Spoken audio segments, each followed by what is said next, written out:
pouvons croire que Dieu existe et croire à la grandeur de Dieu, c'est deux choses différentes. Tu peux croire à l'existence de Dieu et de ne pas croire à sa grandeur. Amen. Amen. Et aujourd'hui, nous allons essayer. Parce que nous avons chanté que tu es plus grand que ce que l'on dit. Amen. Amen. Donc on peut adorer, célébrer, citer tous les noms de Dieu qui se trouvent dans la Bible. Mais nous n'arriverons pas à décrire sa grandeur. Alléluia. Nous n'arriverons pas à décrire la grandeur de Dieu. Nous pouvons juste nous appuyer sur sa parole ou nous appuyer sur les révélations du Saint-Esprit qui nous révèlent qui est réellement Dieu, qui est sa grandeur. Mais nous n'arriverons jamais à décrire ou à dire là où Dieu a commencé et là où Dieu a fini. Alléluia. Amen. Il est grand. Il est grand notre Dieu. Et comment décrire la grandeur de Dieu? Les exemples de la grandeur de Dieu sont nombreux dans ce monde. Si on nous pose la question, est-ce que tu peux me décrire la grandeur de Dieu? Il y a beaucoup d'exemples à donner pour décrire la grandeur de Dieu.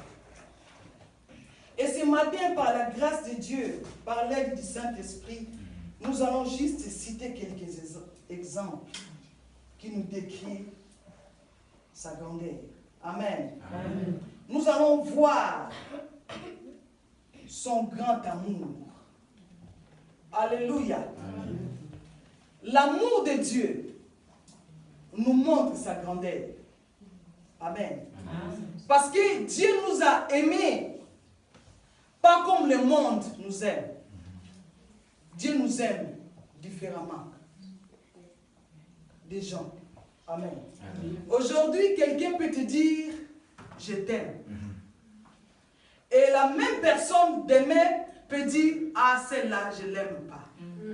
Alléluia. Amen. Aujourd'hui, une personne peut venir vers toi, te montrer son amour. Et la même personne demain peut changer. Alléluia. Mais Dieu nous a aimés. C'est ça qui montre sa grandeur. Dieu nous a aimés. La Bible dit qu'il nous a aimés les premiers. Amen. Alléluia. Amen. Il nous a aimés d'un amour propre. Yes. D'un amour inconditionnel. Dieu nous a aimés. Alléluia.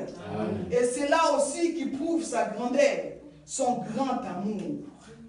Nous allons lire ces versets que nous connaissons tous dans le livre de Jean. Nous connaissons tous ces versets qui nous montrent l'amour de Dieu.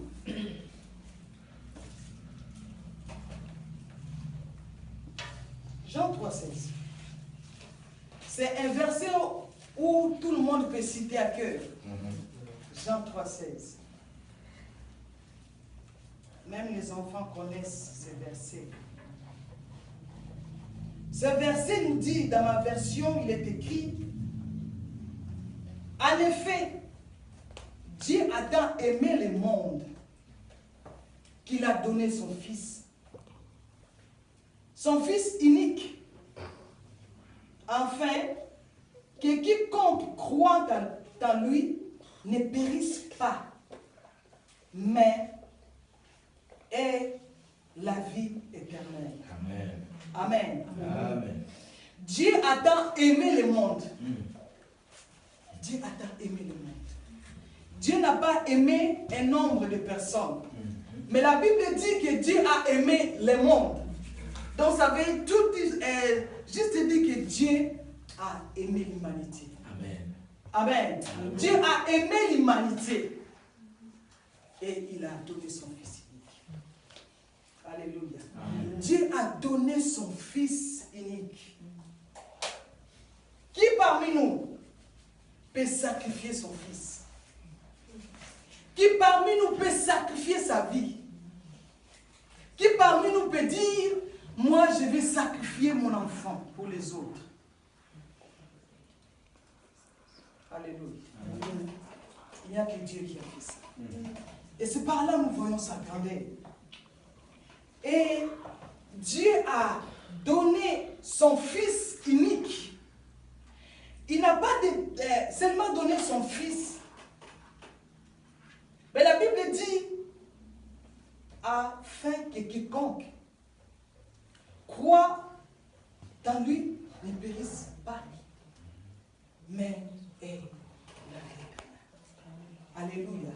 Quelque part, ça veut dire, Dieu a donné son Fils pour nous donner la vie. Amen. Et cette vie, c'est éternel.